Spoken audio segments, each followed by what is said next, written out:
Today we are going to discuss displacement current, idea of displacement current. To understand what is displacement current, let us consider the case of charging of capacitor. Here you can see a capacitor is connected across a battery. When we connect the capacitor with this battery, what will happen? This plate will acquire positive charge and the plate connected to the negative terminal of the battery will acquire negative charge, right? During the charging of the capacitor, the charge on this plate increases from 0 to a value Q. Initially the charge on this plate is 0, but in a very short interval of time, the charge becomes Q till the potential difference between the plates of the capacitor will become till it will be equal to the applied potential difference, right? So charge will increase and it will stop increasing when the potential difference between the plates of the capacitor becomes equal to the applied potential difference, right? So if we consider the case of this charging, you can see this plate is acquiring negative charge. So what does it mean? That electrons are flowing from negative terminal of the battery to this plate, right? And due to this flow of electrons, there is current in the connecting wire. And this current, which is due to the rate of flow of charges, is basically the conduction current, which you already know, right? So in the connecting wires, you can see there is a flow of electrons and this gives rise to the current, which is called the conduction current. But if we consider the region which is between the plates of the capacitor, you can see here there is no connecting wire. There is no flow of electrons, flow of charges. It means there is no conduction current between the plates of the capacitor, right? So outside in the external circuit there is current, but here there is no current. And this is something which should not be, because you know that current flows in a closed continuous path. Current is always continuous, right? So according to the principle of continuity of current, if current is there in these wires, then there should be current between the plates of the capacitor also, and that current is basically the displacement current. The idea of displacement current was given by Maxwell. Maxwell argued that between the plates of capacitor there is current due to the changing electric field. You can see here during the charging of the capacitor, the charges on the plates of the capacitor are changing, and since the charges are changing, it means the electric field between the plates of the capacitor is also changing, and this changing electric field between the plates of the capacitor gives rise to displacement current. So in the external circuit there is conduction current and there is no displacement current, but here there is displacement current and no conduction current.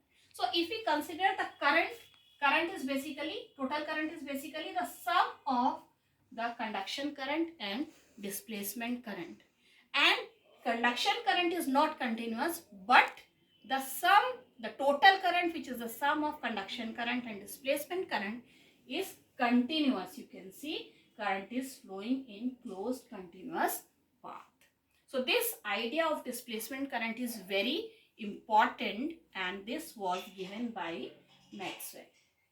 Now let us see how we can calculate this displacement current, right? So as you know that in the region between the plates of the capacitor, electric field is changing, it means the electric flux is also changing. If we find out the rate of change of electric flux between the plates of the capacitor, then it will be equal to d by dt of EA. A is the area of the plates of the capacitor and E is the electric field in the region between the plates of the capacitor, and this can be written as A times d by dt of V by D, right? Now D is the separation between the plates of the capacitor, right? And V is the potential difference between the plates of the capacitor, which is equal to Q by C, right? So you can write, you can see here that this is equal to A by D, d by dt of Q by epsilon naught A by D, because C is the capacitance of the capacitor, which is equal to epsilon naught A by D, right? So D and A, they do not depend on time, so we can take them out of the sign of differentiation, and we can write this equation simply as 1 by epsilon naught times dq by d, right? And from here we can write dq by dt is equal to epsilon naught times d phi by dt, right? And what is dq by dt? It is the conduction current, and conduction current is equal to the displacement current. This current is basically displacement current, and this is conduction current, and you can see that conduction current and displacement current are equal. So displacement current is given by epsilon naught times d phi E by dt, means the epsilon naught times the rate of change of electric flux. So the total current is not the conduction current, it is basically the sum of the conduction current and displacement current. You already know about Ampere's circuital law, right? Ampere's circuital law you have studied in the previous chapter, and Ampere's circuital law is integral B dot dl is equal to mu naught I. This Ampere's circuital law is modified by Maxwell, and he modified it, and the new law, the modified law, is basically integral B dot dl equal to mu naught I. This I is not only the conduction current, but it is the sum of conduction current and displacement current, means epsilon naught d phi by dt, right?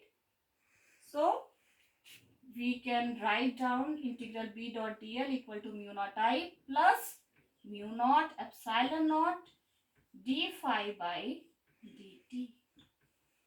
So you can see that magnetic field is produced not only by conduction current, but also it is produced by time varying electric